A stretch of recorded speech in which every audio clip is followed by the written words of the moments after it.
Nous sommes à la veille des élections. Tout le camp ou bien les QG se préparent pour affronter ces élections. Quel discours qu'il faut peigner pour que le peuple soit convaincu ou soit qu'on renouvelle votre confiance?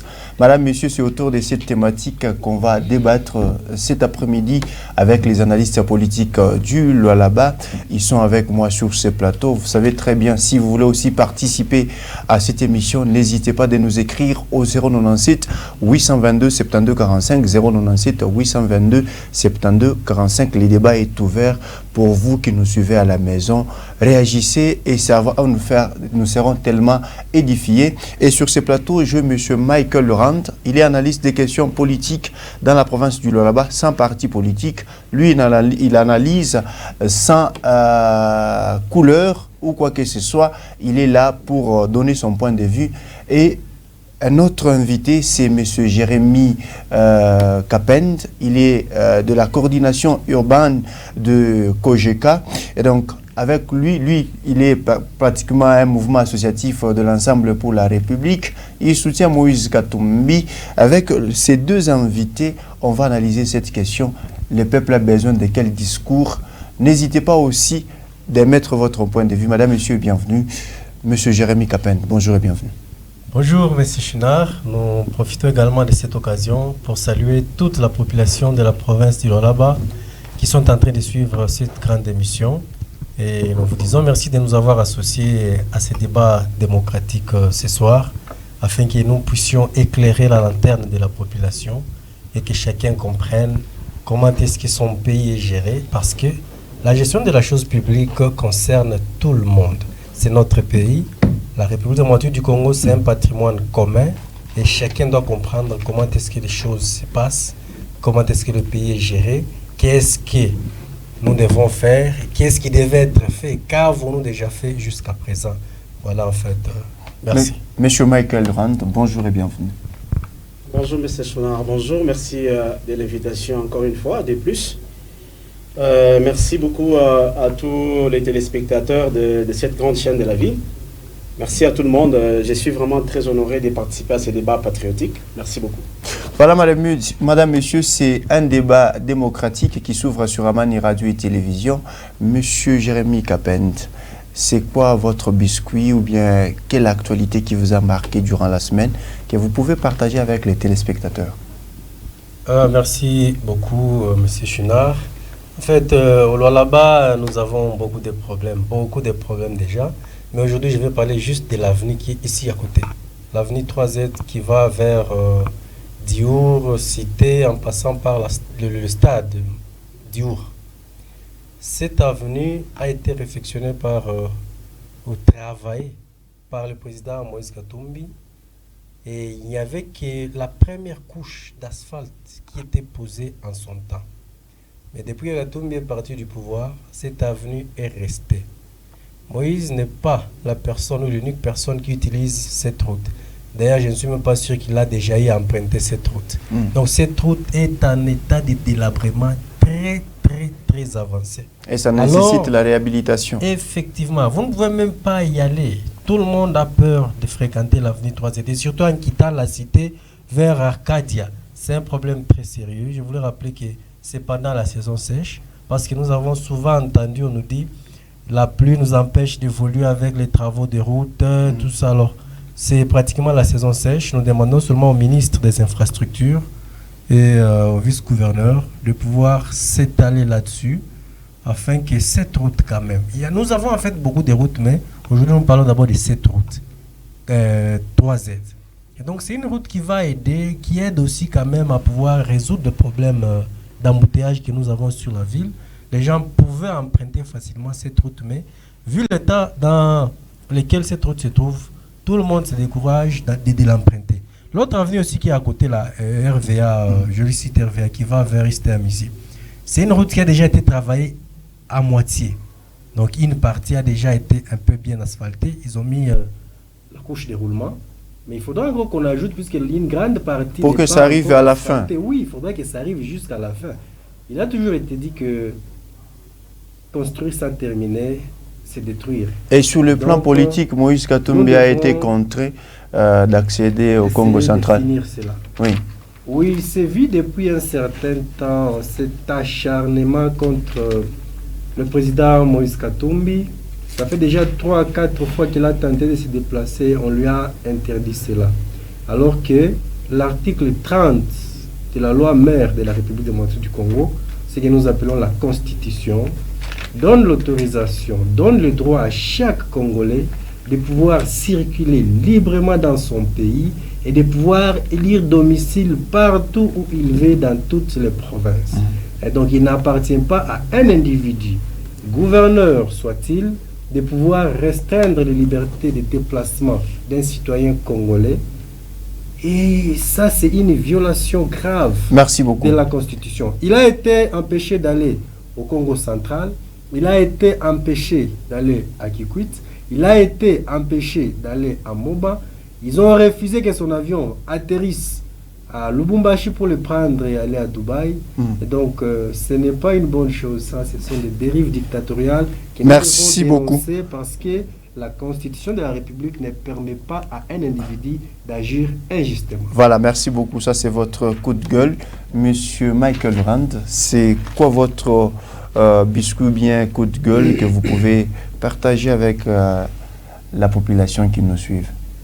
Merci beaucoup, M. Chouinard, de la question. En fait, l'actualité, pour le moment, c'est au niveau de la province, c'est cette grande délégation provinciale qui a accompagné le chef de l'État en Chine, bien entendu, pour décider des grands accords, n'est-ce pas? Accords miniers avec 6 communes. Donc il y a une grande délégation de la province de Lualaba qui nous représente en ce net moment à Pékin, qui a accompagné le chef de l'État. Ça, c'est la grande information. La deuxième information, c'est ce qui se passe sur la scène politique, avec ces différentes organisations, des marches, sit-in de l'opposition, entre guillemets. Voilà au moins les grandes... Mais pensez-vous, si nous revenons un peu sur ce que vous avez dit tout à l'heure, là, pensez-vous qu'avec la renégociation du contrat qui lie les groupes d'entreprises chinoises et la RDC, il y aura un changement? Ben, écoutez, je pense que les Chinois ont eu des contrats ou des accords avec le gouvernement congolais. C'était à l'époque du président Joseph Kabila Kabange. Et maintenant, c'est notre régime qui est en place. Si le régime qui est en place a constaté que les accords conclus entre le gouvernement congolais et le gouvernement chinois, il y avait des couacs. Donc, il y a lieu d'aller revoir ou aller corriger quelque chose. Donc, le gouvernement actuel, les chefs de l'État, son Excellence Félix Tshisekedi Tshilombo, avec son gouvernement, ils ont vu qu'il y a quelque chose qui ne marchait pas avec cet accord là-bas entre le gouvernement chinois et le gouvernement congolais sur l'exploitation, n'est-ce pas, de minerais de notre pays. C'est comme ça, ils sont allés là-bas pour échanger, voir qu'est-ce qu'il faut revoir et qu'est-ce qu'il faut maintenir jusque-là. Voilà, donc il y a lieu de faire ça. Voilà, madame, monsieur, le débat s'ouvre encore une fois de plus sur Amani. Monsieur Jérémy Capin, je commence avec vous. Le processus électoral en RDC a déjà débuté. Comment analysez-vous d'abord la manière dont le processus évolue? Merci beaucoup, monsieur Chouinard, pour la question. En fait, j'aimerais un peu éclairer quelque chose. Le processus électoral en cours en République démocratique du Congo, c'est parmi les motifs, en fait, des marches qui sont organisées par le bloc patriotique du peuple congolais, ce qu'on a appelé ici, entre parenthèses ou entre guillemets, l'opposition politique. Et donc, premièrement, c'est les manifestations ou la manifestation qui a eu lieu. C'était pour dire non à l'insécurité. Tout le monde a décrié ou est en train de décrire l'insécurité grandissante à la République démocratique du Congo. Et personne ne peut s'opposer à ça, à moins que vous ne soyez pas patriote congolais. Deuxièmement, c'est pour dire non à la misère du peuple congolais, la souffrance, la vie chère. Les Congolais souffrent sérieusement. Le prix des biens et services est en train d'augmenter chaque jour. Aujourd'hui, le sac de farine coûte pratiquement 90 à 80 000 francs. Et tout le monde, tous les Congolais n'ont pas la capacité d'avoir 80 000 francs qu'il faudra pour payer un sac de farine. Alors il faut être quand même, avoir cette compassion avec le peuple congolais. Si une petite minorité de bourgeois vit avec opulence, ce n'est pas la même chose avec le petit peuple congolais qui souffre. Et il doit y avoir les gens qui doivent lever leur voix pour dire non à cela, afin que les gouvernements puissent se prendre en charge et améliorer la situation. Mais aujourd'hui, vous semblez parler au nom de la population pendant que la population ne vous a pas encore mandaté. Mais ce que je dis, si la population s'identifie à moi, moi aussi je suis la population. Ce que je dis, c'est ce que la population me dit. Je vis dans cette communauté, cette souffrance, nous tous, nous traversons, nous vivons cette souffrance. Quand il y a les gens qui passent nuit affamés puisqu'ils n'ont pas l'argent, ce ne sont pas seulement ceux que vous appelez de l'opposition qui passaient nuit affamés, ce ne sont pas seulement ceux de l'opposition qui achetaient le sac de farine à 100 000 francs, ce ne sont pas seulement ceux de l'opposition qui sont en train de souffrir parce que le prix des biens et services est en train d'augmenter, mais c'est tout le peuple congolais sans couleur politique et cela concerne tout le monde. Troisième objet de la marche, c'est le processus électoral chaotique. Qui est en cours déjà. Qui est en cours et qui a mal commencé. Tout a mal débuté déjà à partir de la désignation de M. Kadima. Vous vous rappellerez que déjà ceux qui étaient censés désigner le président de la CENI n'étaient pas en accord entre eux. Après évolution, ils se sont retrouvés deux camps. Et les deux camps ne s'entendaient pas. Après tractation, certains se sont retirés puisqu'ils ont compris que la façon dont les choses sont en train d'évoluer, ce n'est pas une démocratie ça. La CENCO s'est retirée, les CC s'est retirés. Et ils sont restés avec les églises de rêver avec leur représentant Dodo Kamba qui avait amené le nom de M. Kadima auprès du président de l'Assemblée nationale qui a fini par adopter, déposer au président de la République et qui en a fait ce qu'il avait fait. Déjà, la désignation du président de la CENI a causé problème. Mais pendant que Moïse Katumbi était dans l'Union sacrée, il a concédé cela. Non, il n'avait pas été associé à cette décision. Et puis, il l'avait même dénoncé en son temps. Quand il était là, il l'avait dit. Il avait parlé avec le président de la République, il avait même écrit pour dire que la façon, la manière dont les choses se sont passées n'était pas correcte. Après cela, il y a eu la désignation des membres du bureau. Ça aussi, les membres ont été désignés d'une façon avec beaucoup de contestations. Nous passons à cela. On arrive au lancement de l'opération d'enrôlement et d'inscription des électeurs. Ce n'est pas la première fois que le peuple congolais puisse acheter la carte, puisse s'enrôler. Nous étions enrôlés en 2006, nous nous sommes enrôlés en 2011, nous nous sommes également enrôlés au processus électoral de 2016-2018. Les Congolais se sont enrôlés. Et depuis 2006, le peuple congolais n'a jamais vécu ce que nous avons vécu avec l'enrôlement de M. Kadima. Mais quand même, le fichier électoral a été jugé fiable. Non. Tout le monde a acheté une carte et personne n'a obtenu la carte gratuitement. Et là même, les conditions n'étaient pas bonnes. Tout a été mis en œuvre pour décourager le peuple congolais à pouvoir s'enrôler. Mais malgré tout, quand même, les gens ont fourni des efforts, ont donné même l'argent péniblement pour pouvoir obtenir ces cartes d'électeurs. Et donc, c'était déjà un mauvais départ. On a décrié cela. Ils ont parlé à la radio, à la télévision. Le président de la CENI a été saisi. Mais malheureusement, rien n'avait changé. Jusqu'au dernier jour de l'enrôlement, les gens étaient en train de payer les cartes d'électeurs. C'est allé même trop loin, à 50 000 francs. Vous avez aussi payé la carte d'électeur. Alors, nous avons obtenu notre carte d'électeur, mais si moi je n'ai pas payé, la majorité des Congolais ont eu à payer l'argent pour obtenir cette carte. La majorité, donc 90% ou 98% ont obtenu leur carte d'électeur à travers le paiement. Alors, rapidement, parce que je dois aussi accorder la parole donc, à M. Maïka. Cela, c'est déjà un mauvais départ. Vous avez parlé du fichier électoral qui a été jugé fiable et nous avions vu même la répartition des sièges. Nous savons tous que il faut qu'il y ait audit en fait du fichier électoral afin de pouvoir extirper les irrégularités, les doublons, c'est ce qui a été fait. Ceux qui sont morts, afin que nous puissions avoir un fichier électoral intègre qui puisse nous donner plutôt la vraie image de ce que nous avons comme démographie électorale. Mais fort malheureusement, l'OIF a refusé. Elle a décliné l'offre pour raison, elle a dit 5 jours que vous nous avez donnés pour auditer un fichier contenant 47 millions d'électeurs, le délai était trop court. C'est comme ça que l'OIF a décliné l'offre. Quelques jours après, M. Kadima nous dit non, j'ai trouvé 5 experts externes et internes qui vont auditer le fichier électoral. Ces gens ont été choisis selon quels critères, on ne sait pas. M. Kadima seul sait. Mais ces gens sont venus selon la loi qui régit la CENI. il y a eu... Vous voyez, la question électorale, c'est une question très sensible. Et tous les Congolais ont droit de voir et de savoir qu'est-ce qui se passe, puisque ça concerne tous les Congolais et tout le monde est concerné. Comme on parle des élections, je vais revenir à vous. Nos amis ont été sélectionnés. Au bout de 5 à 6 jours, ils ont fini même leur audit. En fait, ils nous ont présenté un fichier fiable selon eux. Mais des questions se posent.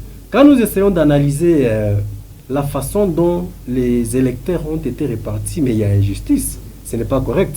Prenons... Nous allons entrer dans le fin fond de la matière. Monsieur Michael Laurent, comment analysez-vous le processus électoral qui est déjà en cours? Merci, M. Chounard, de la question. Bon, j'étais en train de suivre attentivement, parce que chaque fois que j'interviens à une émission qui a caractère politique, où on parle patriotisme, on parle État, j'ai toujours n'ai pas souhaité à ce qu'il y ait des contradictions ou qu'il y ait, n'est-ce pas, quand quelqu'un parle et vous l'arrêtez. C'est pourquoi j'ai commencé à suivre attentivement monsieur d'Ensemble pour la République. Mais écoutez, ici, il y a une chose, nous devons dire à la population la vérité de ce qui se passe. Vous m'avez présenté au début ici que je ne suis pas un partisan d'un parti politique, je ne suis pas non plus un cadre d'un parti politique, mais je suis un citoyen compatriote congolais qui vient ici porter son analyse sur la situation politique de l'heure dans notre pays. Vous êtes aussi représenté par l'opposition. Bon, non, je ne vais pas le dire, je ne suis pas de ce côté-là. Écoutez, Ensemble pour la République ici, j'ai bien suivi M. Jérémy. M. Jérémy, nous devons aimer sincèrement ces pays. Ok? On doit aimer ces pays. Nous ne devons pas, à un moment, commencer à se jouer de la population qui nous suit pour des intérêts politiciens. C'est-à-dire quoi? Vous venez de parler ici que l'une des raisons d'organisation des manifestations de l'opposition, entre autres, c'est le processus électoral chaotique. Qui a mal commencé. Laissez-moi parler, je vous ai laissé parler quand vous étiez en train de parler. Et la deuxième raison, c'est l'insécurité. Ensemble pour la République du chairman Moïse Katumbi, quand nous sommes en 2022, Ensemble pour la République était parmi ceux-là qui ont beaucoup travaillé, qui se sont activés pour la séparation ou le divorce entre les FCC Cash. Vous vous rappelez? Quand il y avait coalition FCC Cash, Joseph Kabila, ils travaillaient ensemble avec Félix Tshisekedi. Vous, les députés d'Ensemble pour la République, étaient parmi ceux-là qui avaient beaucoup fait pour qu'il y ait ces divorces entre l'FCC Cash. Et après, vous avez chassé l'FCC parce que c'était des gens qui ont dirigé ces pays comme vous l'avez qualifié, c'était des voleurs, ils bloquaient... Ils ont été qualifiés de tout le monde. C'est les députés d'Ensemble pour la République qui ont donné cette force avec AFDC pour chasser l'FCC. Et après, vous avez contribué à la naissance de l'Union sacrée. Nous sommes Congolais, donc quelque part, quand vous passez à la télé, parlez à la population, quelque part, vous devez dire la vérité même dans des officines politiques où vous êtes. Vous êtes à la base de la création de l'Union sacrée. Vous, Ensemble pour la République. Quand l'Union sacrée, quand l'Union sacrée a vu le jour, vous avez accepté de travailler avec Félix Tshisekedi. Vous avez eu des ministres dans le gouvernement Samal Konde 1. Il y a eu des ministres d'Ensemble pour la République qui ont travaillé. Entre autres, Christian Mondo. Vous avez travaillé. Quand vous étiez dans le gouvernement, pourquoi est-ce que vous n'avez pas résolu la question de l'insécurité? Quand vous étiez dans le gouvernement en train de manger, pourquoi est-ce que vous n'avez pas pensé à commencer à organiser déjà des marches en 2022, en décembre? Moïse a proposé Mon frère, patientez. Un cahier des charges. Quand nous sommes en train de parler la patrie, l'État, nous devons être sérieux. Ok? Donc, quand ils étaient là à la mangeoire en train de travailler dans le gouvernement Samal Konde 1, il y avait des ministres de Moïse Katumbi. Ils étaient là en train de travailler. Mais comment est-ce qu'à cette période là-bas, ils n'ont pas constaté que les fichiers électoraux, plutôt le processus électoral était biaisé, était chaotique, parce qu'il y avait déjà quelques opérations réalisées. Entre autres, il y avait déjà le choix des membres du bureau, pendant que vous étiez dans le gouvernement. Vous n'avez pas constaté cela pour organiser des marches. Vous avez fait semblant. Mais il y a un adage africain qui dit quand on mange, on ne parle pas. Laissez-moi finir. On doit dire la vérité à la population. Moi, je ne vois pas. Écoutez, nous devons aimer sincèrement ces pays. Ok? Nous devons aimer sincèrement ces pays. Ils ont travaillé au gouvernement. Ils ont travaillé, ils ont eu des postes, des décisions au niveau du gouvernement. Ils n'ont pas eu le temps de dénoncer l'insécurité qui se vit à l'est de la RDC où nos compatriotes sont en train de souffrir. Ils n'ont pas eu le temps de dénoncer que le bureau de la CENI a été mal formé, de manière, je peux dire, il n'y avait pas la cohésion dans tout ça. Ils étaient calmes là-bas. Quand ils ont eu tout ce qu'ils cherchaient, ils ont claqué la porte de l'Union sacrée pour dire non, nous ne sommes plus partants de l'Union sacrée, maintenant on doit faire l'opposition. Là, ces ménages étaient l'opprobre sur l'Union sacrée. Pas sur l'Union sacrée, c'est jouer de la population, c'est jouer du peuple congolais. C'est jouer de ces pays qu'on... Je le vois, il porte le drapeau dans son cou. Oui. Vous comprenez? Et, écoutez, on doit être sérieux. Sur ces drapeaux là-bas, il y a les sons des martyrs de l'indépendance. Maintenant, analysez maintenant les processus. Les processus, d'abord, j'aimerais ici qu'on parle ce qui est nécessaire, ce qui est profitable à ce pays. Les processus électoraux se déroulent comme ils se déroulent. Il y a eu la composition du bureau de la CENI, il y a eu l'opération d'enregistrement ou l'enrôlement d'électeurs. Qui a posé des problèmes. Nous en avons parlé dernièrement dans une des émissions ici. Il y avait quelques irrégularités. C'est normal, des irrégularités techniques par rapport à tout ce qu'il y a comme superficie de la RDC. Il y a eu le problème de la qualité de la carte que nous avons décrié. Il y a eu le problème du timing accordé aux citoyens pour se faire enrôler. On a donné un peu de temps pour se faire enrôler et aujourd'hui, nous avons constaté qu'il y a beaucoup de Congolais qui ont manqué des cartes d'électeurs suite à ces problèmes là-bas. C'était un problème, une erreur de planification au niveau de la CENI. Tout ça, nous avons décrié ça, nous avons parlé de ça. Mais cette opération a eu lieu, a été clôturée. Il y a eu une autre opération très, très, très importante, celle de l'audit du fichier électoral, qui a été clôturée il y a une semaine. C'est-à-dire, le processus électoral est là, et les opérations se déroulent, on avance. Et bientôt, c'est la loi sur la répartition des sièges, et bientôt, on continue en décembre, il y aura élection. C'est ce que moi je constate. Voilà. C'est-à-dire la démocratie est une entrave pour le développement de ces pays. Parce qu'ils sont en train de réclamer leurs droits. La Constitution garantit à qui que ce soit d'être opposant et de s'opposer et en plus proposer des pistes de solutions. Bien entendu, la Constitution laisse cet espace. La Constitution donne droit aux citoyens, à l'opposition, de jouir de ces droits, si je peux dire, permettre la tautologie. Mais la façon dont l'opposition ici en place présentement, l'opposition que j'ai dit entre guillemets au début, pourquoi j'ai dit cela? Parce que est-ce qu'elle est une opposition ou bien c'est quoi? Elle représente comment vous voulez, la population. Vous êtes dans un régime, prenez l'UDPS. Prenez l'UDPS.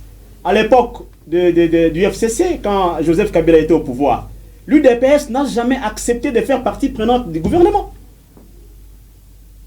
Vous comprenez? C'est ça. Quand vous acceptez d'être opposition, acceptez d'être opposition durant le mandat d'un régime en place. Et non, vous venez un pied dedans, un pied dehors, vous travaillez après 6 mois avec le gouvernement, 1 année, et après vous sortez, vous êtes en train d'embrouiller la population. Et aujourd'hui, l'hypocrisie. Aujourd'hui, je suis en train de lancer un appel. Lancer un appel à Matata Pogno, lancer un appel à Délice Sanga. Il ne devrait pas s'associer à Moïse Katumbi. Pourquoi? Je ne suis pas contre Moïse Katumbi. Parce que, écoutez, Matata Pogno, il peut, et Martin Fayoulou, je peux l'appeler le vrai opposant actuellement, il n'a pas accepté de faire partie prenante ou de co-gérer les pays avec le régime en place. Martin Fayoulou n'a jamais accepté. Voilà un opposant. Mais les autres ici qui ont géré les pays, parce qu'ils ont des comptes à rendre. Ok? Ils ont des comptes à rendre. Moïse Katumbi avec son gouvernement, ils ont des comptes à rendre dans ces bilans de Félix. On ne doit pas tromper la population. C'est lui-même, Moïse Katumbi, qui avait accepté d'accompagner Félix dans l'Union sacrée. C'est lui-même. Et si aujourd'hui, il vient pour commencer à organiser des marches, pour dire que non, le processus électoral est chaotique, nous devons nous stopper, nous arrêter d'abord là-bas, pour organiser quoi? Le dialogue. Pour aller où? À une transition. Et cette transition là-bas, est-ce qu'ils seront partie prenante? Je chute. Oui. Ils seront partie prenante de la gestion du pays pendant les 2 ans de la transition, ou bien ils vont laisser Tshisekedi y aller seul. Pour quelle finalité? Qu'est-ce qu'on veut de ce pays? Voilà, merci beaucoup. Qu'est-ce qu'on veut de ces... Qu'est-ce qu'on veut? Toutes ces marches là-bas, qu'est-ce qu'on veut? J'aimerais qu'on me réponde. Voilà, il va répondre, monsieur Jérémy. Monsieur Jérémy, une question. Pourquoi est-ce que vous marchez? Au début, nous vous avons vu faire partir de l'équipe qui dirige jusqu'à aujourd'hui, et puis à un certain moment, vous avez claqué la porte. En même temps, vous revenez. C'est comme si la souffrance des Congolais et le processus chaotique, et le processus électoral chaotique que vous qualifiez, devient votre slogan et votre discours pour les élections de 2023. Nous ne faisons que dire la vérité. Mais je pense que l'homme que vous avez présenté comme étant analyste indépendant, il ne l'est pas. C'est un membre de l'Union sacrée. Vous savez, vous avez dit ici que quand nous parlons de la République démocratique du Congo, nous devons être sérieux. Je pense que ce sérieux doit nous caractériser tous. Et quand on parle de l'amour de ce pays, réellement, nous devons apprendre à aimer ce pays. Ne le dites seulement pas ici à la télé, puisque les gens nous écoutent. Ces gens qui vous écoutent, c'est un peuple sérieux. C'est un peuple mature. Et c'est un peuple qui connaît très bien qui est qui et qui fait quoi dans ce pays. Ce n'est pas à travers les discours comme ça que vous pensez pouvoir créer, éveiller ou édifier la population. Non. Il n'y a pas de mensonge dans ce que je dis. Vous avez cogéré avec ce qu'il dit. Il n'y a moi pas de mensonge. aussi, ce que j'ai dit, il n'y avait aucun mensonge. On ne peut pas quitter, je ne sais où, là où chacun habite, pour venir passer devant ce peuple respectueux qui nous suit, pour nous mettre à mentir ici. Mais ça décrédibilise. C'est comme ça que le peuple n'aime pas les gens qui promettent beaucoup sans réaliser. Ça, c'est un mensonge. Donc, nous ne sommes pas dans le mensonge. Rapidement, répondez à ma question. L'ensemble a contribué à la création de l'Union sacrée. Oui. L'ensemble a fait un effort pour séparer Kabila de Tshisekedi. Nous avons créé l'Union sacrée. Oui. Mais l'initiative est venue de qui? Vous étiez tous ici. Mais j'ai comme l'impression qu'il n'était pas au Congo ou bien il vit sur une autre planète. L'initiative est venue du président de la République, qui s'est retrouvé coincé. Tout le monde sait dans quel, en tout cas, tous ceux qui étaient au Congo à cette époque, même ceux qui étaient à l'étranger, suivaient l'information à la télé, savent dans quelle situation le président s'est retrouvé. Bloqué. Ils ne savaient qu'ils étaient, c'est Kabila qui bloque, c'est Sele Alagouli qui bloque, c'est Mabunda qui bloque, c'est Ntambo Moma qui bloque. Le président s'est retrouvé vraiment coincé et s'est dit, je ne saurais pas avancer dans de telles conditions. Il fallait faire recours à ses frères avec qui il a vécu dans l'opposition. C'est comme ça qu'il va lancer un appel solennel à toute la République. Il a appelé les leaders les plus représentatifs de la République démocratique du Congo pour venir à s'associer afin de pouvoir créer l'Union sacrée. Moïse Katumbi, là on parle de la République démocratique du Congo, là on parle du bien-être du peuple congolais, il répond toujours présent. Katumbi a répondu présent, il est allé à Kinshasa, ils ont fait ce qu'ils ont pu faire et nous avons créé l'Union sacrée. Et en créant l'Union sacrée, il y avait les lignes qu'il fallait suivre. Il y avait en fait une certaine façon qu'il fallait faire. On ne peut pas gérer comme ça, sans plan, sans quoi que ce soit. Non, nous gérons seulement comme la façon dont les choses se passent. Non. C'est ainsi que Katumbi avait proposé le cahier des charges. Vous m'aviez demandé autrefois, non, vous ne proposez rien, vous ne faites que crier. Nous avions proposé le cahier des charges que nous avions déposé. Je pense que vous avez une copie du cahier des charges avec vous. Vous imaginez si aujourd'hui vous dites que Katumbi a proposé, si Kamerhe aussi a proposé, mais il y a des propositions qui sont divergentes. Est-ce que le président de la République allait considérer lequel? Tout ce que nous avons proposé, c'est pour le bien du peuple congolais. Rien ne dit là-bas qu'il faut tuer le peuple, il faut faire souffrir le peuple, il faut le prendre rame, il faut commencer à faire je ne sais quoi. Non, non. Tout ce qu'il y a dans ces documents, c'est assainissement de l'environnement, travail sur tous les plans, économie, tout c'est pour le bien du peuple congolais. Donc, si Katumbi était parti à contribuer, Katumbi c'est un homme sincère, il a été appelé, il devait faire le travail pour lequel il a été appelé par le président de la République et il a contribué à faire ce que le président avait demandé. Il a dit, si vous étiez à l'Union sacrée, on a choisi le président de la CENI, vous n'avez rien dit. Mais je me demande, il vivait où, mon frère, ici? Katumbi, il n'y a aucune vidéo. Il n'y a aucune vidéo. Vous étiez au sein du gouvernement. Non seulement les vidéos, vous vous rappellerez qu'à un moment donné, Katumbi avait dit non. Il y a des communications, il y a des mémos qui ont été déposés à la présidence. Ça existe, les vidéos existent. En discrétion quand même. Pas en discrétion, on en a parlé. C'est seulement que le peuple congolais oublie beaucoup. On en a parlé, Katumbi était très contre depuis le début, avant qu'il ne quitte l'Union sacrée. Là où Katumbi est, les choses doivent se passer normalement. Quand il y a les antivaleurs qui se déroulent, Katumbi les dit toujours. Il commence par parler avec son confrère, il commence par les dire, il écrit. Heureusement que nous écrivons. Tout ce qui se fait là, Katumbi écrit. Il y a des notes qui ont été écrites et envoyées à la présidence, envoyées au président de la République. Il y en a. Et donc rien ne se passe comme ça que vous pouvez mentir. On ne peut pas mentir puisqu'il y a les preuves qui existent que Katumbi avait dénoncé la désignation des membres de la CENI en commençant par le président. Katumbi avait dénoncé cela. Donc ne dites pas que non, quand vous étiez en train de manger, vous n'étiez pas parlé. Non. Nous avons toujours dénoncé ce qui ne marche pas. Donc Katumbi avait dit non à la manière dont le président de la CENI avait été choisi. Mais mon frère encore a dit... Vous semblez manipuler l'opinion à cause de tout ce que vous avez... On ne manipule pas l'opinion. Oui. Vous avez dit vous-même ici qu'il y a l'insécurité. Est-ce que tout le monde, qui ne sait pas que le Congolais est en train de mourir chaque jour, de l'Est à l'Ouest, du Nord au Sud, même ici au Katanga, les gens sont en train de mourir. Qui ne sait pas ça? Mais quand on marche et vous dites que non, la marche, c'est une expression démocratique dans un pays qui s'appelle République démocratique du Congo. Alors marcher, c'est constitutionnel. En 2017, vous, de l'ensemble, vous qui soutenez Moïse Katumbi, il s'est passé pour un opposant pour dire que les Congolais souffrent, la situation est chaotique. Il a même soulevé la question du 3e pénalty. Mais c'est devenu son langage pour dissuader la population. S'il y a eu alternance dans ce pays et que Kabila a accepté de partir, le peuple congolais doit dire merci à Moïse Katumbi. Même l'UDPS le sait très bien. Si Kabila est arrivé à la fin, il a été coincé sur le plan national et international, la pression s'est accentuée. C'est grâce aux efforts de Katumbi. Il a contribué dans les rassemblements de l'opposition. Katumbi était membre. Et même lors des négociations à la Senko, Etienne Tshisekedi avait dit on ne négocie pas, on ne continue pas tant que Katumbi n'est pas de retour. Ils étaient bloqués. L'FCC était catégorique que Katumbi ne reviendra pas ici. C'est ainsi que Katumbi dira au président Etienne Tshisekedi, président, ne prenez pas mon sort comme étant le blocage de tout un processus, le blocage de tout un pays. Laissez mon cas continuer à avancer. Moi, je vais rester ici, le problème sera résolu. C'est comme ça que les négociations ont continué. Donc, Katumbi a beaucoup contribué dans l'alternance qui s'est passée ici. Tout Congolais normal sait et connaît les efforts de Katumbi dans l'alternance qui a eu lieu dans notre pays, qui a permis à l'UDPS d'accéder à la magistrature suprême. Mon frère a dit ici que non, l'UDPS n'a jamais accepté de travailler dans un gouvernement. Mais c'est faux et archi faux. L'UDPS a boycotté les élections. Il ne connaît pas l'histoire de l'UDPS. En commençant par le président Etienne Tshisekedi. Etienne Tshisekedi fut Premier ministre dans ces pays combien de fois? Il fut ministre de l'Intérieur combien de fois? Pour quelques heures. Oui, mais il fut nommé, il a accepté. C'est seulement qu'on l'a chassé. Mobutu ne voulait pas de lui, Mobutu a refusé. Mais il a accepté, il partait même au bureau. Pour quelques semaines, il travaille et puis on ferme le bureau. Il a été lui-même, Etienne Tshisekedi, membre et Premier ministre dans le gouvernement. Monsieur Badi Banga, n'est-ce pas, il était de l'UDPS quand il a été nommé Premier ministre? Monsieur Bruno Tshibala, il était d'où? N'est-ce pas, il était de l'UDPS quand il était nommé? UDPS Tshisekedi.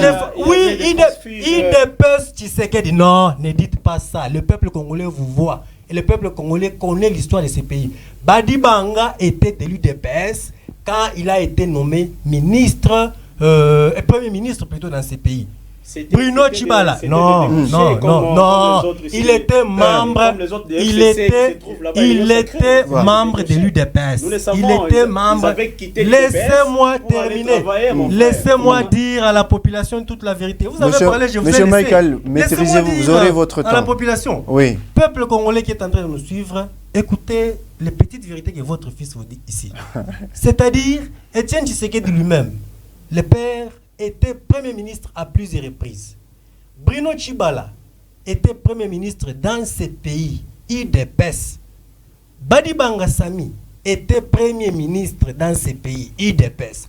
Les opposants avec les mêmes discours. Tous ces gens de l'UDPS ont travaillé dans les gouvernements. Donc on ne peut pas quand même se tenir ici et nous dire que non, vous êtes des faux opposants, puisque l'UDPS, la vraie opposition, n'a jamais travaillé dans un gouvernement. Mais non, c'est faux. Voilà. Nous connaissons l'histoire de merci ce pays. Beaucoup. Nous ne sommes pas de la dernière pluie. Monsieur Michael Rand, ne voyez-vous pas que l'opposition est en train de manipuler aujourd'hui la population parce que c'est pratiquement le même discours qu'avaient les opposants de l'époque et aujourd'hui, ça revient toujours. Processus électoral chaotique, la souffrance des Congolais, l'insécurité dans la partie Est.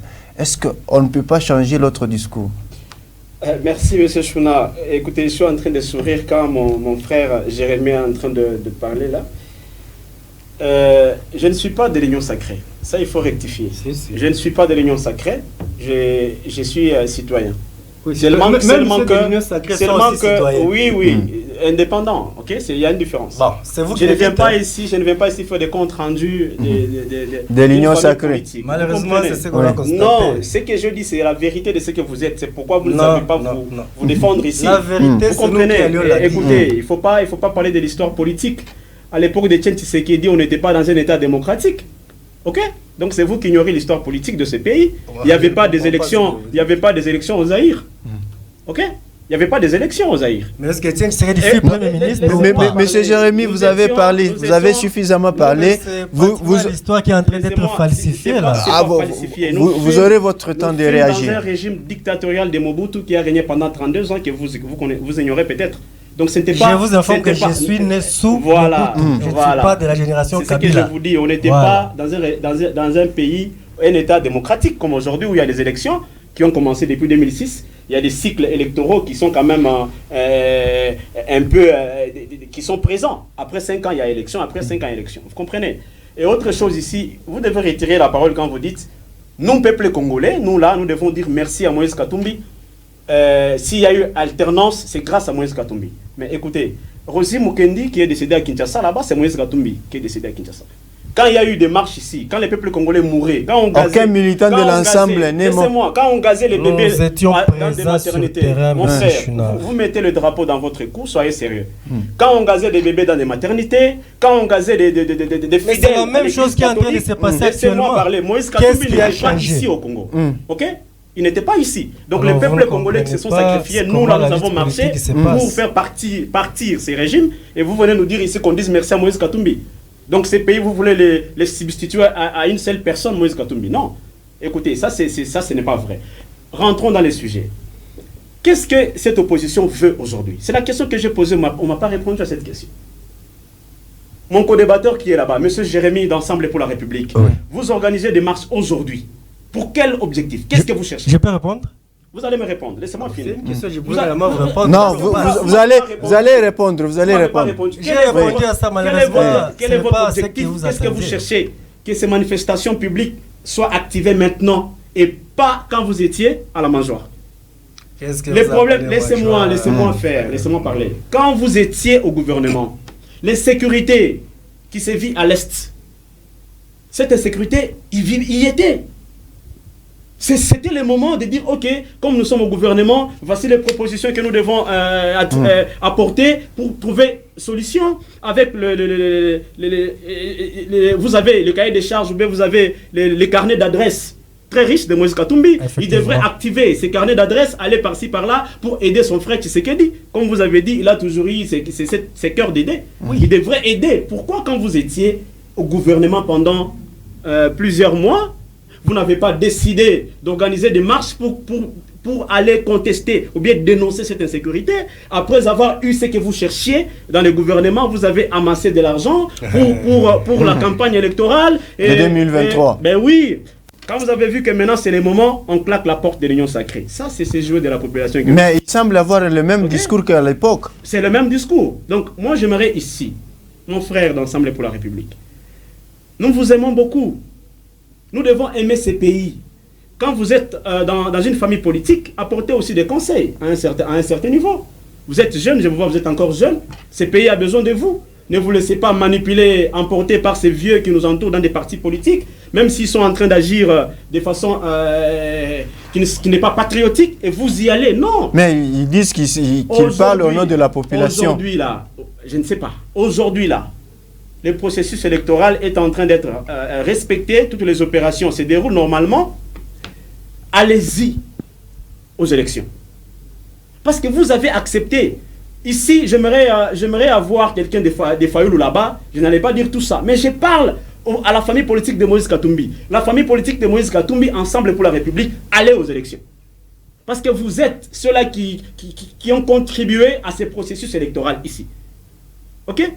Chapeau, coup de chapeau au FCC. Parce que le FCC a dit, bon, déjà au départ, la composition du bureau de la CENI était un peu faite de manière non consensuelle. Nous ne sommes pas partants. Déjà au départ, le FCC a refusé. Le PPRD a dit, nous ne sommes pas partants. Et ils sont restés sur leur ligne droite, là-bas, ils n'ont pas bougé. Mais c'est distraire aussi la population. Non, il y a ceux qui n'ont pas eu leur carte. Hein. Mon frère, écoutez, ça aussi c'est un problème. Vous ne pouvez pas interdire à un Congolais de ne pas avoir la carte parce qu'il est dans votre famille politique.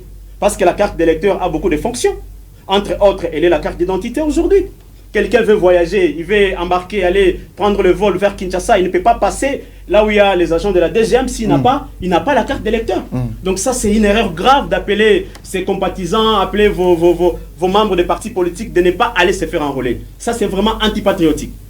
Ce sont des choses que nous devons condamner. Et ces patriotes là-bas qui n'ont pas eu de carte d'électeur, aujourd'hui, ils en souffrent. Comment est-ce qu'ils peuvent aller à la banque pour effectuer des opérations de la banque, des transactions d'argent et ainsi de suite? Comment est-ce qu'ils peuvent, la nuit, on t'arrête, carte d'identité, tu n'en as pas, tu te fais souffrir pour rien. Parce que la famille politique t'a appelé à ne pas aller remplir ton devoir civique. Monsieur Michael Rand, je ne vous coupe pas. Est-ce qu'aujourd'hui, l'attitude qu'affiche l'opposition, nous pouvons dire qu'elle est en train de distraire la population? Totalement. L'opposition est en train de distraire la population de tout ce qui se passe ici. Parce que mon frère Jérémy va me répondre quand il aura la parole. S'ils ils ont décrié que le processus électoral est chaotique. C'est-à-dire, ils veulent qu'on arrête ces processus, qu'il soit suspendu. Il faut améliorer. Améliorer comment? Il faut le suspendre d'abord. On le suspend, et quand on le suspend, il faut passer par le dialogue. Il faut que les forces... Laissez-moi. Parce que si vous n'allez pas au dialogue, vous n'acceptez pas d'aller prendre parti, faire partie de ces... vous avez parlé de cette amélioration là-bas. Donc, cette amélioration sera faite de manière... Dans quel cadre? Non, pas dans quel cadre, mais ça sera fait comme ça s'est passé encore. Donc, vous ne serez pas partie prenante, ils vont décider et vous n'êtes pas là. Et vous allez encore revenir pour organiser des marches. Mais non, vous voulez qu'on puisse suspendre les processus électoraux, qu'on organise un dialogue, qu'il y ait partage du pouvoir, et Félix Tshisekedi sera là pendant 2 ans. C'est ce que vous cherchez. Non. Oui. Ils veulent être à la mangeoire. Ceux qui étaient inscrits dans la logique du glissement, ce sont les gens de l'Union sacrée. Prenez aussi ma question. Merci beaucoup. Que vous êtes en train d'organiser. Prenez aussi ma question. Vous semblez organiser toutes ces manifestations parce que vous n'êtes pas prêt pour aller aux élections. Quand vous décriez qu'aujourd'hui le processus est chaotique, c'est-à-dire vous n'allez pas participer aux élections. Je pense que ce n'est pas pour la première fois dans ce pays que l'opposition ou le bloc patriotique puisse organiser des manifestations ou des sit-ins devant la CENI. En son temps, l'UDPS d'ailleurs, la fille aînée de l'opposition, les faisait à l'époque de Kabila. Vous vous rappelez des jeudis serveurs? Il y avait des manifestations, des cloches, des bruits de marmites, cuillères et consorts chaque jeudi la nuit. Et même l'église catholique nous aidait à sonner des cloches. À 20h ou 19h chaque jour, on manifestait cela, on les faisait. Donc, ce n'est pas pour la première fois que l'on puisse manifester quand quelque chose ne va pas. C'est une expression démocratique, parler, proposer et aussi manifester pacifiquement afin que les choses puissent changer. Vous êtes prêts pour les élections? Nous voulons bien aller aux élections, mais nous voulons aller aux bonnes élections. Les élections crédibles, les élections transparentes, les élections démocratiques. Le mandat de Joseph Kabila, ce n'était pas pour le processus électoral. La population, écoutez, les sit-ins que l'on faisait à la CENI, c'était pour quel objectif? On voulait que Kabila se déclare, dise la vérité, que je ne serai pas candidat pour le 3e mandat. C'était ça. Donc on ne voulait pas qu'il reste là pendant 3 mandats. Mais naturellement, lui aussi, il était sûr. Il ne parle pas trop. Quand Kabila est passé lors du congrès, il a dit je ne serai pas. Je peux reprendre maintenant. Voilà, merci. Kabila n'a jamais dit que je ne serai pas candidat. Il ne l'a jamais dit. 3e mandat. Non, il n'a jamais dit. Mais son silence vous dérangeait parce que dans tout ce que vous décriez, non, 3e pénalty, vous faisiez allusion à quoi? Vous voulez un peu me perdre. Vous m'avez posé une question, je dois répondre à cette question, ne me perdez pas. Oui. J'ai dit que nous voulons des élections. Oui, c'est démocratique. La Constitution exige assez qu'après chaque 5 ans, que la CENI puisse organiser les élections. Mais cette élection ne s'arrête pas seulement au mot élection. Cette élection doit être transparente, consensuelle, démocratique et libre, crédible aussi. Et donc, il faudra réunir toutes ces conditions pour que nous puissions aller aux élections. On ne part pas seulement aux élections puisqu'il faut organiser les élections, vous y allez dans n'importe quelles conditions, mais non, ça ne va pas. Mais aujourd'hui, M. Michael Rand a soulevé un point, vous cherchez l'amélioration. C'est dans quel cadre que cela doit se faire? Une fois que vous ne faites pas allusion ça va se passer comment? À un dialogue. On ne fait pas allusion à un dialogue. Nous ne voulons pas de dialogue. Les dialogues, pourquoi faire? Certains peuvent penser que non, vous cherchez le pouvoir, vous cherchez à être à la mangeoire pour qu'il y ait un glissement de 2 ans. Mais non, C'est pour des histoires comme ça que Moïse Katumbi avait refusé le poste de Premier ministre. Je vous informe. On avait proposé à Katumbi. Katumbi avait refusé. C'est parce qu'on connaissait. Bon, vous ne pouvez pas comprendre ça, puisque ce que nous disons ici, c'est ce qu'on appelle la politique, la vraie politique, la politique de l'intérieur. C'est ce que je suis en train de vous dire ici. On l'a proposé la primature, Katumbi a refusé, c'est à cause des agissements des gens de l'UDPS et des comportements. C'est pour ça, on vous dit ici que non, vous avez amassé de l'argent. Katumbi a envoyé ses meilleurs éléments pour vous montrer sa bonne foi. Ses meilleurs éléments, c'est bon. Les Mondo Simba, les gens qui étaient brillants et qui sont brillants, les chérubins Okende, pour aller dans les vieux ici, c'est qui Moïno Nzangi, pour aller contribuer en tout cas à l'amélioration des choses. Pour vous montrer une fois de plus que Katumbi n'a jamais voulu le chèque de Tshisekedi. Tshisekedi, c'est un ami, c'était un ami au président Moïse Katumbi, et il a toujours voulu que ce que le président entreprend, qu'il puisse réussir. Mais fort malheureusement, l'entourage du président n'a pas voulu cela, et c'est le même entourage qui est en train de faire souffrir le peuple congolais aujourd'hui. Le Congo est très grand, la charge est très lourde. Le président à lui-même seul, il ne saura pas. Malheureusement, son entourage lui-même là a déjà eu à le dire. Que mon entourage, le plus grand problème, le défi que nous avons, c'est de trouver un bon entourage. Vous avez fait votre sit-in. Et malheureusement, vous m'embrouillez un peu. Oui. Laissez-moi un peu finir ce que j'ai dit ici. Alors, il a dit sinon, est-ce qu'à me voir ici, comme vous me voyez là, quelqu'un peut me manipuler facilement. Nous voulons bien aller aux élections. Vous avez aussi dit il y a quelque chose. Vous étiez au gouvernement, il y avait l'insécurité. Il est revenu là 2 fois. Je pense qu'il faudra que je réponde puisque c'est très important. Très important. L'insécurité grandissante dans ces pays. À la création de l'Union sacrée, nous avons proposé un programme. L'objectif de ce que Katumbi avait proposé au président de la République à l'Union sacrée, c'était la pacification du pays par l'éradication de l'insécurité et de la criminalité dans les milieux à violence endémique. Il a proposé, Katumbi a dit, il faut réorganiser nos forces armées, réorganiser notre police, réorganiser nos services de sécurité, former en urgence par recyclage et renforcement des capacités, motivation des militaires, déployer une force spéciale à l'Est capable de pouvoir finir cette guerre. Il a parlé d'accroître le programme de stabilisation qui vise à pouvoir soutenir ou accompagner les démobilisés en les formant vers les travaux, les métiers. Essayer en fait de les accompagner. Ce sont les gens qui se sont habitués aux armes. Alors quand vous les laissez dans la vie civile, il va falloir les accompagner. Katumbi a parlé d'élaborer un plan et mettre en œuvre le plus rapidement pour rapatrier les Mbororo. Vous savez, les gens qu'on appelle les Mbororo, ce sont les éleveurs qui sont venus de Rwanda, Burundi, Ouganda et ailleurs, qui sèment l'insécurité. Ils sont armés avec leurs vaches, dévastent les champs du peuple congolais. Katumbi avait parlé de ça. De tout ça, c'est beaucoup, hein? J'ai juste pris quelques lignes pour pouvoir expliquer à M. Rand que Katumbi ne s'est jamais tu. Quand il y a quelque chose qui ne va pas, il a toujours parlé, il a toujours proposé, il a toujours écrit pour que les choses puissent changer. Il nous reste peu de minutes. Il y a une question qui m'a posée là, je dois lui répondre. Les manifestations ou la manifestation qui a été organisée le 20 mai 2023 à Kinshasa, suivez-moi attentivement, parce que j'ai déjà comme l'impression que vous n'avez pas compris. Premièrement, pour dire non à l'insécurité grandissante. Je vous ai donné les pistes de solutions ici que Katumbi avait proposées.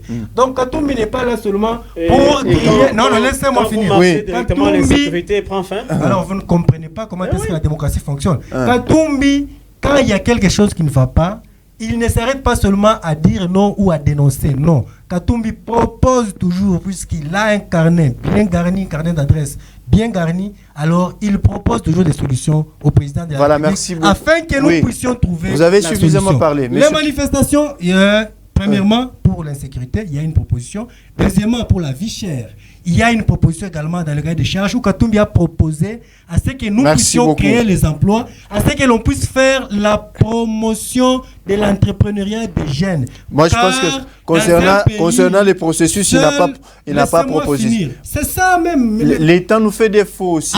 À part l'entrepreneuriat, rien ne peut résoudre le problème de la pauvreté. Nous devons promouvoir l'entrepreneuriat. Voilà, Monsieur Michael Rand, vous allez revenir. Monsieur Michael Rand, prenez maintenant la parole. Aujourd'hui, le peuple a besoin de quel discours pour qu'il soit convaincu? Parce que nous tendons vers les élections. Ceux qui nous gèrent aujourd'hui, ont-ils été à la hauteur de leurs tâches? est-ce qu'ils ont répondu aux désidérata de la population? Et le peuple, dans quelques minutes, le peuple a besoin de quel discours? Merci, monsieur Chouinard.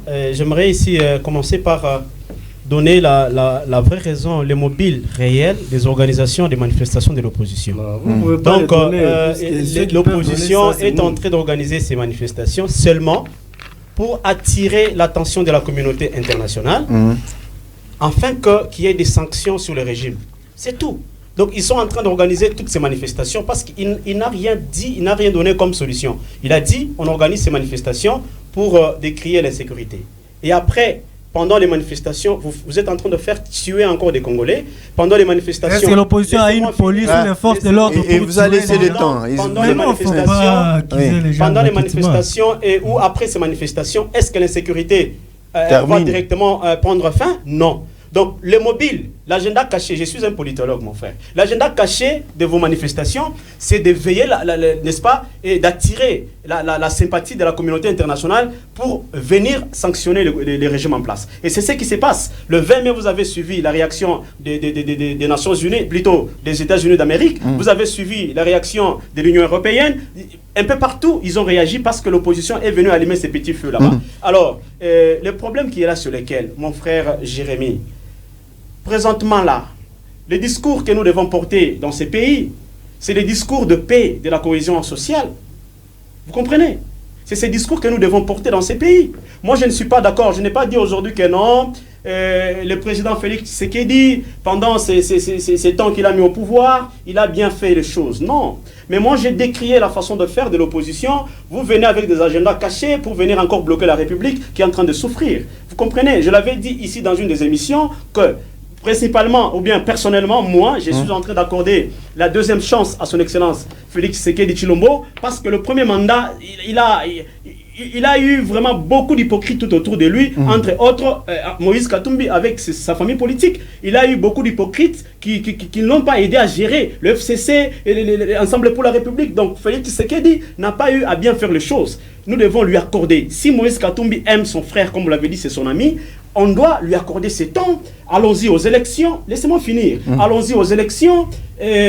Participez. Vous pouvez avoir des députés. Il avait dit Katumbi que si vous aurez la parole, j'allais me retirer. Voilà. Donc, pour vous montrer sa sincérité. C'est ça le discours que nous devons porter aujourd'hui. Nous devons dire à la population, nous devons sensibiliser la paix, la cohésion sociale. Nous devons arrêter avec ces marches qui sont en train de faire tuer nos compatriotes. Mais aujourd'hui, on semble que s'il faut convaincre la population, il faut miser sur les erreurs des autres, hein, et étaler pour que la population vous donne la crédibilité.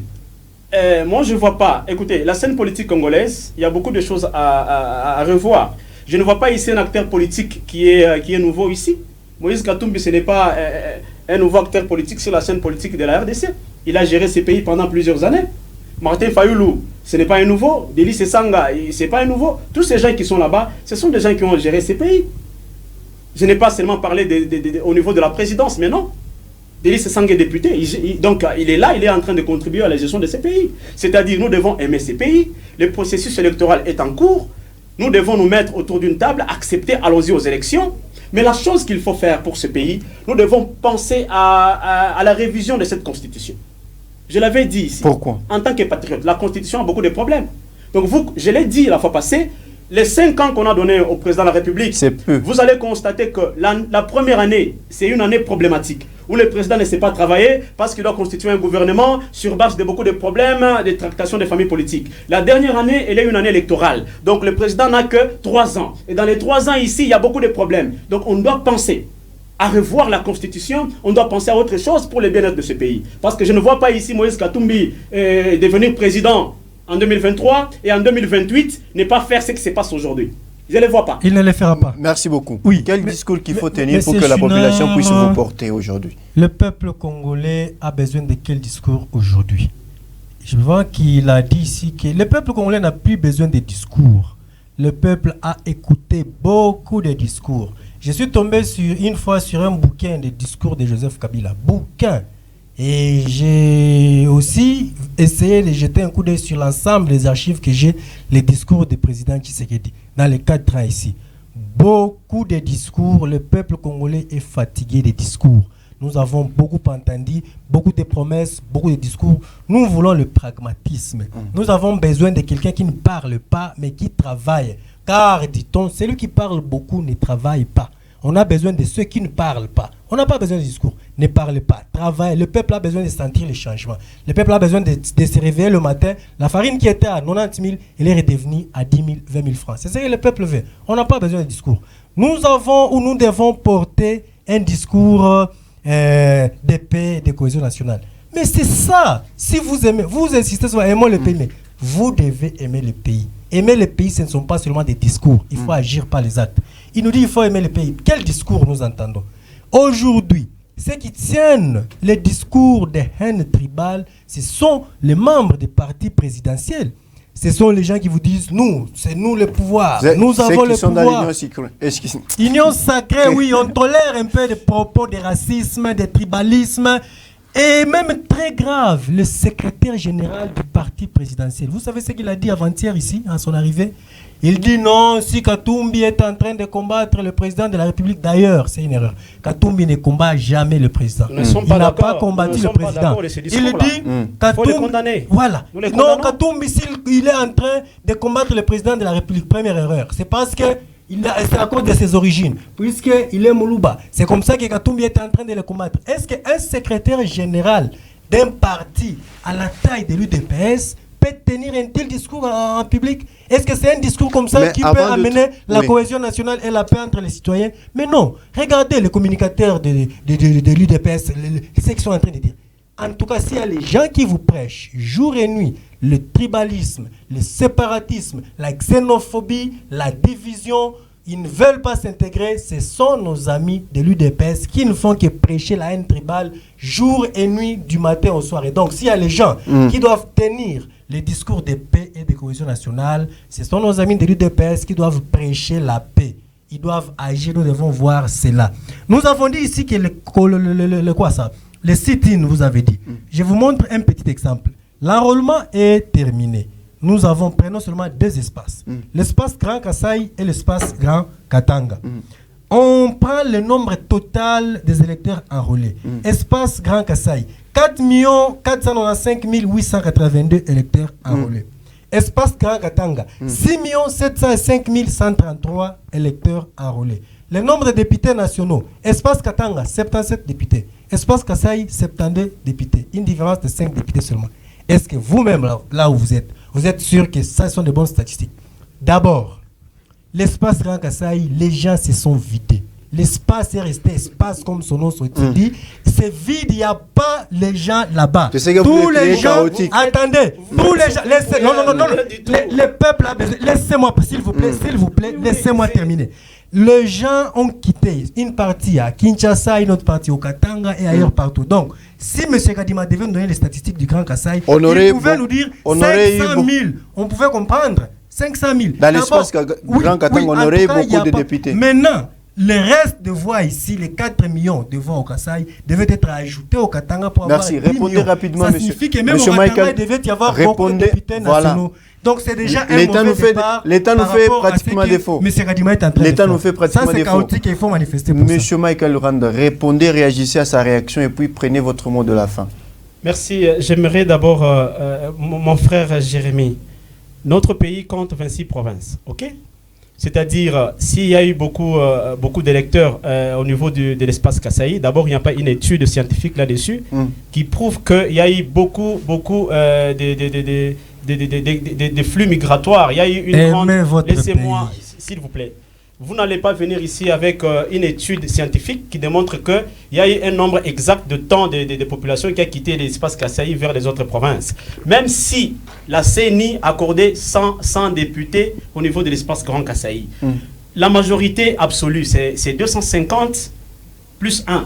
Vous comprenez? C'est-à-dire, même si le Grand Kasaï donnait 80 députés nationaux à Félix Tshisekedi, 80, mais les autres 400 quelques députés qui restent ici, vous devez bien faire les calculs. Donc ce n'est pas seulement avec le Katanga et le Kasaï que Félix Tshisekedi pourra avoir les députés et la majorité au niveau du Parlement. Mais non, ça c'est un faux calcul. un faux calcul. Votre mot de la fin. Le mot de la fin, c'est que, mon frère, ce que je vous demanderai, notre constitution est là. Il interdit à un président de la République de briguer un troisième mandat. Retenez cela. Allons-y aux élections.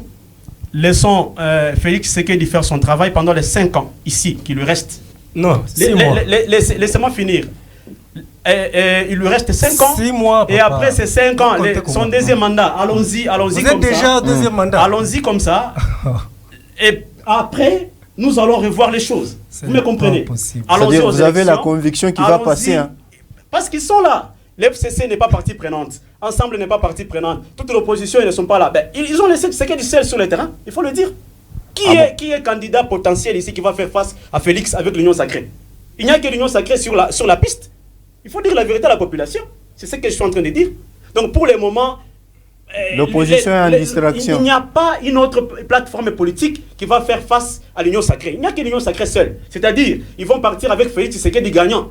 C'est pourquoi je dis, comme ils lui ont laissé 5 ans, qu'on lui laisse les 5 ans et ça sera le dernier mandat et on va passer à autre chose. Merci beaucoup. Monsieur Michael Rand, disons, monsieur Jérémy Kapent, prenez votre mot de la fin. Il n'y a pas de seconde chance en politique si vous n'avez pas bien travaillé. Le peuple attend les résultats, le peuple attend de voir un changement positif dans son vécu quotidien. Le peuple n'a pas besoin de discours, le peuple a besoin de voir les réalisations. Aimez votre pays. Si vous aimez votre pays, il n'y aura pas tout ce que nous voyons ici. Ne pensez pas que le bloc patriotique s'est retiré du processus électoral pour laisser les candidats de l'Union sacrée seuls sur le terrain. Si vous rêvez comme ça, réveillez-vous, le peuple congolais est là. Nous devons prêcher la paix, prêcher la cohésion nationale. Les discours de haine tribale ne construisent pas. Au contraire, ça crée des divisions et ça crée des problèmes. Depuis le début, vous n'avez que créé des problèmes. Pensez au moins à pouvoir trouver la solution au problème. Le peuple congolais est mature, le peuple congolais sait qui travaille pour lui et qui plaide pour sa cause. Donc ce ne sont pas des discours comme ça qui vont perdre le peuple congolais. Le Congolais est mature. Merci. Madame, Monsieur, nous sommes arrivés à la fin de ces débats démocratiques. Merci à mes deux invités et surtout que ça ne sera pas pour la dernière fois. Chaque fois qu'il y a une actualité politique, sachez que nous tâcherons à vous appeler pour éclairer l'opinion comme vous l'avez fait aujourd'hui. D'ici là, portez-vous bien. Merci. Merci de l'invitation.